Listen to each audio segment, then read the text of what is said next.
Salut les amis, aujourd'hui je fais peut-être ma dernière vidéo YouTube, voilà, parce que faut savoir passer à autre chose et voilà, donc ma femme elle est arrivée, hein, que j'ai un CDI bientôt, j'ai moi toujours mon petit projet à côté pour faire une ferme en permaculture, voilà, je suis occupé par tout ça, moi je suis bien mieux, je suis dans les logements sociaux, voilà, je m'entends bien avec les gens ici. Voilà, je m'entends très bien. Voilà, il y a des petits vieux qui vivent dans des logements sociaux. Je sais que voilà, j'ai des vidéos où je parle très mal des vieux, mais voilà, il y en a, ils vivent dans des logements sociaux. Moi, je les aime beaucoup, hein, ces gens-là. Et voilà, il y en a un, voilà, il est vieux, il a plus de 80 ans.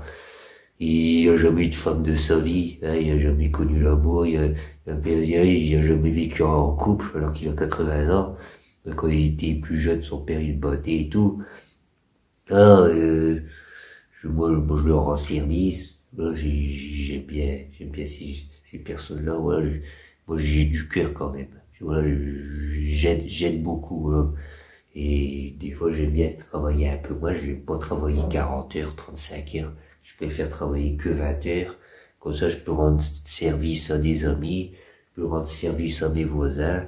Je peux faire mon petit truc à moi. Voilà, j'ai un nouveau terrain étant. Voilà, j'essaie de faire un verger pour que les gens ils puissent venir cueillir les fruits eux-mêmes.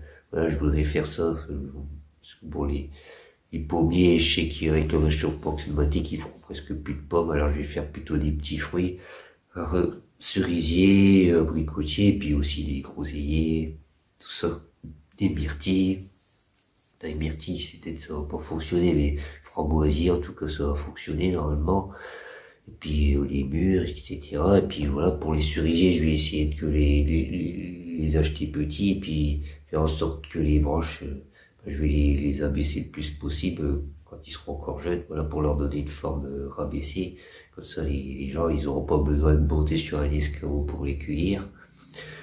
Là, pour l'instant, voilà, je peux pas faire de vidéo. Je pense que j'en ferai plus parce que, on sait jamais, voilà, comme je n'ai pas envie de m'inscrire à la IBSOP, la mutuelle agricole, parce que, après, tu vas devoir, payer plein de cotisations, alors que tes arbres, ils n'auront pas encore fait beaucoup de fruits, ni même pas du tout.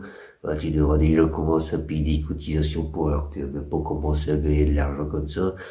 Sinon, si tu peux demander des subventions, il faut en rembourser une partie.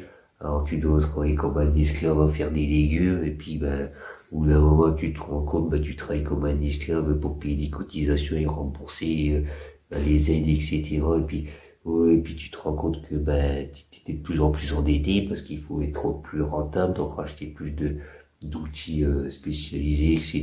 Et puis, au bout d'un moment, tu finis par te suicider. Là, je vais aussi montrer que, un peu, ouais, ce qu'on raconte à la télé, c'est que des mensonges, parce que bon, moi quand je suis parti la première fois au Rwanda dans une de mes vidéos, voilà, il y avait seulement quelques personnes qui étaient vaccinées à ce moment-là, c'était les personnes les plus âgées ou les personnes à risque ou les personnes qui travaillent à l'hôpital. Les jeunes, il y avait encore aucun jeune qui avait reçu un vaccin. On disait que c'était impossible de partir dans un pays hors de l'Europe si on n'avait pas une attestation vraiment importante, un truc vraiment comme quoi t'as un travail très important à faire dans ce pays africain ou quelque chose vraiment, même aller enterrer une personne de ta famille, même ton père, t'avais pas le droit normalement, disait à la télé, t'avais même pas le droit d'aller à l'enterrement de ton père qui était en Afrique. Même ça, c'était pas possible normalement. Et voilà, moi j'ai fait quoi? Je me suis renseigné, j'ai appelé l'aéroport de Lyon. Voilà, parce que j'ai dit, voilà, la télé, à TF1, on dit comme quoi, on monte des gendarmes qui contrôlent les attestations si on a le droit de voyager hors de l'Europe, etc. Comme quoi c'est très strict. J'ai appelé l'aéroport de Lyon, j'ai dit, voilà, TF1, il montre ça, est-ce que c'est vrai?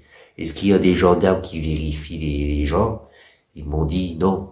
Il y a personne, et puis du coup, je suis parti au Rwanda, il y a personne qui a regardé si j'avais une attestation. Alors que les jeunes n'avaient pas eu de vaccin, même les personnes de 40 ans n'avaient pas encore eu de vaccin. Il n'y avait que ceux de 80 ans qui les avaient eu à ce moment-là. Et bon, c'est comme ça. Après, moi, je suis parti. Après, Macron, il était parti au Rwanda aussi parce que, bah, il a fait un peu son cinéma là-bas. Il a un peu dit comme quoi il voulait s'excuser, comme quoi la France a été complice du génocide rwandais.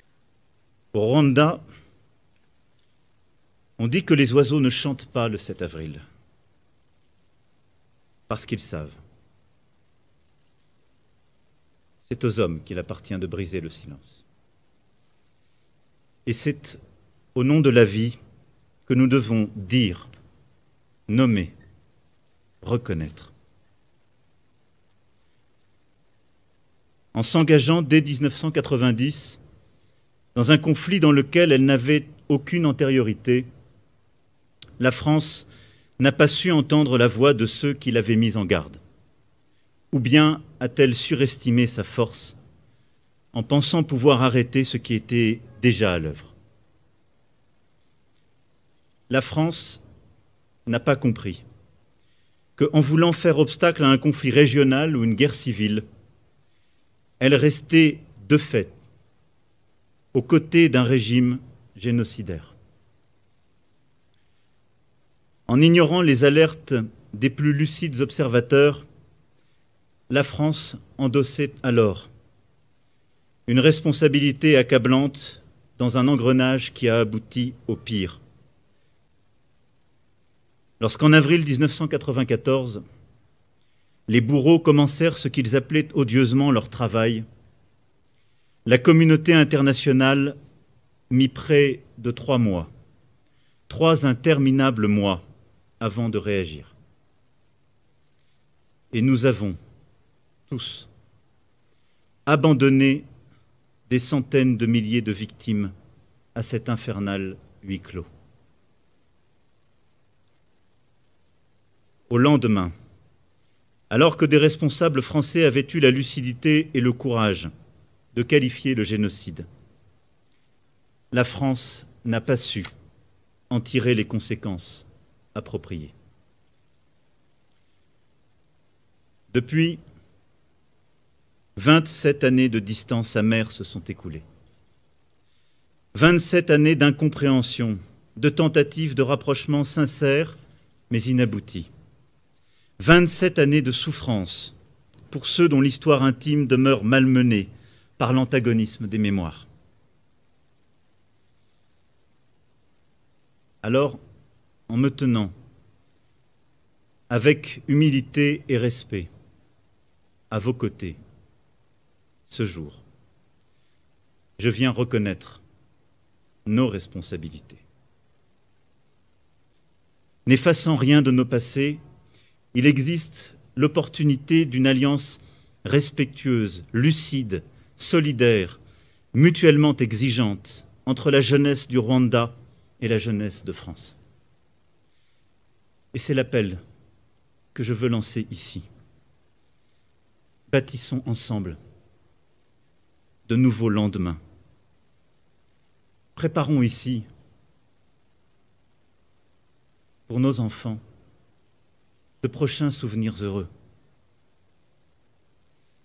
C'est le sens de l'hommage que je veux rendre à ceux dont nous garderons la mémoire, qui ont été privés d'avenir et à qui nous devons d'en inventer un.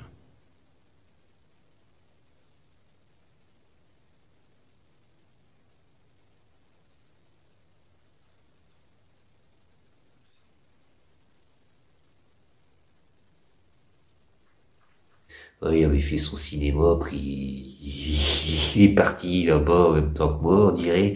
On n'a pas pris le même avion pour le retour, mais c'était le même jour. Après, moi, je suis revenu au Rwanda, on m'a pas fait d'histoire, ni rien du tout. Et ouais, après la deuxième fois que je suis parti au Rwanda, c'était le début. On avait découvert le micro, alors là c'était redevenu, voilà, plus personne ne sort, voilà. Tous les avions pour l'Afrique ont été annulés, les avions de l'Afrique du subsaharienne, quoi, en dessous du Sahara, Afrique noire, tous les avions en France sont annulés. Bah, moi, je suis passé par Amsterdam, c'était pas annulé, voilà.